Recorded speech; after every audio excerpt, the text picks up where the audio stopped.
পূর্ণরূপে আমরা এই দাবি সমর্থন করি। প্রধানমন্ত্রী কথা বলতে পারেন না, তা করেছি এই দাবিকে থামিয়ে দেওয়ার জন্য সব হলের ছাত্ররা তারা জমা হয়েছে, তারা তাদের বক্তব্য রাখছিল, তারা একটাই কথা বলেছে, আমরা রাজাকার নই, আমরা রাজাকারের বাচ্চা নই, আমাদের বাবারা রাজাকার ছিলেন না।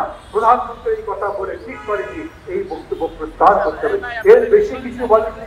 তো প্রধানমন্ত্রী ভুল কথা বলতে পারেন না, উনি একটা ভুল বললে স্বীকার করতে পারেন না যে আমার কথা ভুল হয়েছে, আমি এই কথা রাখছি না, এই কথা আমি প্রত্যাহার করে নিচ্ছি।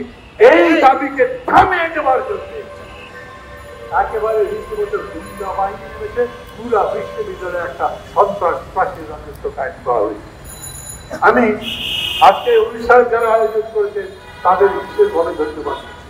কেন ওই ছাত্ররা, ওই শিক্ষার্থীরা তাদের বিশ্ববিদ্যালয়ের মধ্যে লড়াই করছে অন্যায়ের বিরুদ্ধে, পুলিশের বিরুদ্ধে, তারা অন্তত বুঝতে পারবে যারা বাইরেও আমাদের বন্ধুরা আছেন, বাইরেও আমাদের শুভকাঙ্ক্ষীরা আছেন, বাইরেও সেই মানুষ আছে যারা ন্যায্য দাবির প্রতি সমর্থন করতে পারে।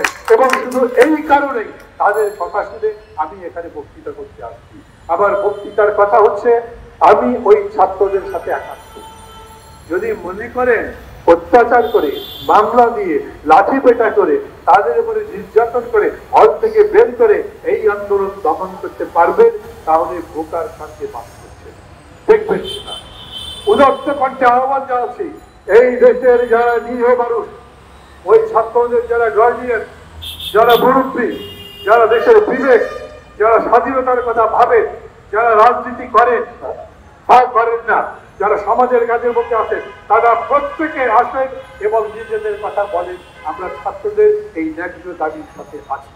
বলবার আগে খেয়াল করতে হবে, এই কথা পরিষ্কার ভাবে সংবিধানে আছে যে যারা অনগ্রসর অংশ, দেশের পিছিয়ে পড়া অংশ, তাদের জন্য কোটা থাকবে, বাকিদের কোটার কথা বলা নেই। এই প্রেক্ষিতে ছাত্ররা বলছে তাদের জন্য যতদূর সম্ভব কোটা রেখে বাকিটা বিধান ভিত্তিতে দিয়ে দেয়। আমি বলতে চাই, পূর্ণরূপে আমরা এই দাবি সমর্থন করি। আমি ছাত্রদের আন্দোলনকে শুধু সমর্থন করি না, আমি তাদেরকে বিশেষভাবে ধন্যবাদ দিই। তারা এত কিছু উস্কানির মধ্যেও খুবই শান্তভাবে, নিরীহভাবে, গণতান্ত্রিক পদ্ধতিতে লড়াই করবার চেষ্টা করছে।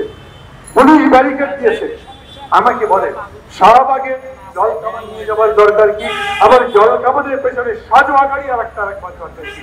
আমাদের আর্মি কি যুদ্ধ করতে যাচ্ছে? সাজোয়া গাড়ি লাগবে কেন? সেইখানে গেছে ছাত্ররা, সেই ব্যারিকেড ভেঙেছে, ভাঙবার পরে তারা সেই জল কামানের কাছে গেছে, তারা সেই সাজোয়া জালের কাছে গেছে, কিন্তু কোন রকম ভাঙচুর করে নাই। ওইখানে যারা ডিউটি করেছেন পুলিশের অফিসার, তাদের দু একজনের বক্তব্য আমি ভিডিও দেখেছি, ভাইরাল হয়েছে। তারা বলেছেন হাজার হাজার ছাত্র এখানে মিছিল করছে, কিন্তু তারা কোনো বিশৃঙ্খলা করছে না। অথচ কি দুর্ভাগ্যের বিষয়, তাদের নামে হাজার হাজার বেনামী ছাত্রের নামে মামলা দেওয়া হয়েছে।